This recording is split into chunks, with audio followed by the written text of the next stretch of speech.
मेरा नाम ऋषभ माधव है। मैं अभी कॉलेज फर्स्ट ईयर में हूँ और मुझे तकरीबन 3 महीने हो गए NIFM इंस्टीट्यूट ज्वाइन करके यहाँ पे। और मेरा जो स्टार्टिंग में पर्पस था कि मैं सपोजेंटली अगर इन फ्यूचरिस्टिक व्यू में भी मैं इस वर्ग में इस फील्ड में मैं अगर नौकरी वगैरह भी देख पाऊँ या फिर अभी खुद के ही पैसे लगा के प्रॉफिट वगैरह लूँ या सालाना बेस पे जो मेरी खुद की अभी मतलब क्या कह सकते हैं मनी हो या फिर खुद की जो इन्वेस्टमेंट लगा के खुद का ही प्रॉफिट निकाला है। क्योंकि मतलब फादर एंड ग्रैंडफादर सभी करते हैं, पर खुद के बेसिस पे अगर इस एज पे आपने स्टार्ट कर दिया तो बहुत ही मतलब यूनिक बात होती है। यूजुअली यूथ वर्क में इतना नहीं होता ये।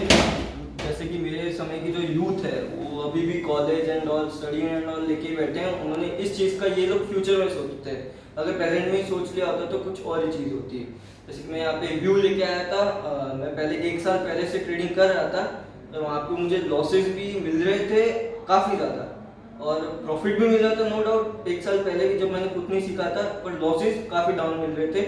यहाँ पे जो स्टॉप लॉस TSL वगैरह जितना भी बताया गया था सब अगर मान के चलेंगे तो लॉस कम होगा। जैसे कि सपोजिंगली मेरे को 1 रुपये में 75 पैसे लॉस पहले हो सकता था, लेकिन वो यहाँ पे 50 पैसे में मैं काट सकता हूँ।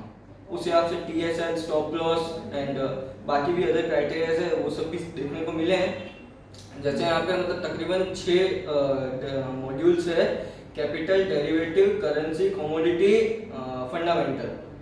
तो मतलब तकरीबन सारी चीज़ों को मिला के अगर आप कोई भी एक स्टॉक देखेंगे और सारी चीज़ें आप उसके अंदर नोटिस करेंगे, जैसे कि सर कहते हैं हाइब्रिड एनालिसिस, अगर वो आप करोगे तो ज़्यादा बेनिफिशियल रहेगा।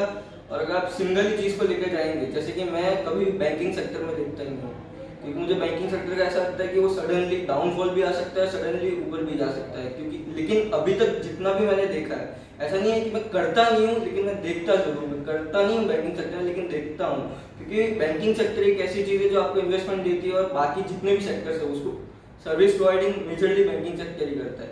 जैसे कि अभी जो चल रहा है पावर सेक्टर काफ़ी ज़्यादा चल रहा है, ऑटोमोबाइल काफ़ी ज़्यादा चल रहा है।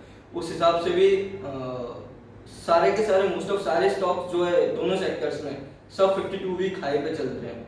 और इसमें इस कोर्स के अंदर ऐसा था कि बीच में मेरा थोड़ा बैकलॉग जा रहा था कि मैं स्टडी मतलब जैसे 5-7 दिन की अगर मेरी गैप हो गई, मैं आउट ऑफ टाउन या फिर कुछ बीमारी की वजह से भी मैं चला गया, तो सपोर्ट भी मिल जाता था। जो ऑनलाइन अगर सर को आप बोल दें कि आप जो लेक्चर दे रहे हो वो आप रिकॉर्ड कर देते हैं यूट्यूब वगैरह, या फिर आपको पर्सनली भी भेज देते हैं। और इसमें सर का ये कहना है कि बेसिकली आप स्टडी पे ज़्यादा फोकस करें। अगर आप ऑफलाइन आए तो ज़्यादा बेहतर है। ऑनलाइन में क्या जो चीज़ें आपको माहौल देगी वो नहीं हो पाएगा। जैसे सपोजिंगली 12th के बाद या 10th के बाद लोग कोटा पढ़ने जाते हैं, तो कोटा इसलिए पढ़ने जाते हैं क्योंकि वहाँ पे माहौल मिलता है। तो उसी बात में यहाँ पे अगर आप ऑफलाइन आएंगे तो ज़्यादा बेनिफिशियल रहेगा। नो डाउट अगर आप ऑनलाइन भी करते हैं आउट ऑफ कहीं पे भी अहमदाबाद के बाहर है तो वो भी आप कर सकते हैं, बट अगर आप ऑफलाइन आएंगे तो 70 to 80% आपको ज़्यादा मिल सकता है। कि यहाँ पे मतलब जो माहौल है, जिस हिसाब से बच्चे हैं यहाँ पे, बच्चे मतलब सभी यहाँ पे 60 to 65 ईयर्स के भी आते हैं, मेरे जितने 20 ईयर्स के भी चाइल्ड आते हैं। तो उस हिसाब से और जैसे सर कहते हैं वो करना चाहिए और बाकी हर चीज़ की बातें नहीं सुननी चाहिए। यूजुअली जैसे सर कहते हैं कि आप पढ़ाई करो और बेसिकली चार्ट्स वगैरह देखो और दिन भर लगे रहो। ऐसा नहीं कि कुछ टाइम पास वगैरह कर लिया, किसी के साथ कर लिया बातें वगैरह कि ये स्टॉक वो स्टॉक। और सर जैसा कहते हैं जैसे कि ट्रेडिंग नहीं करनी तो नहीं करनी, रोक दो तो रोक दो, उसी हिसाब से करना। Thank you very much. Okay, आपने कुछ स्ट्रेटजी अपना डिजाइन किया है?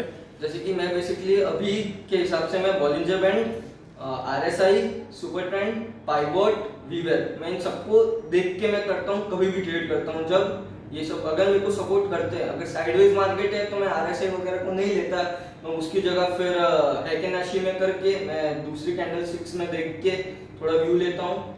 और आपका परसेंटेज ग्रोथ कितना है 100 ट्रेड से? कितना? 85% है मेरा ग्रोथ, क्योंकि इसमें अगर देखा जाए पहले के हिसाब से, पहले जितना भी मेरा ग्रोथ था, अगर सपोजिंगली पहले मैं 50% भी कर रहा था, अब यहाँ पे आके मेरा 80% हो गया है। तो 30% जो ग्रोथ दिखा है वो इसी वजह से दिखा है क्योंकि मैं स्टॉप लॉस पहले ही काट देता था उस हिसाब से। चलो ठीक है, wishing you all the best. Thank you sir.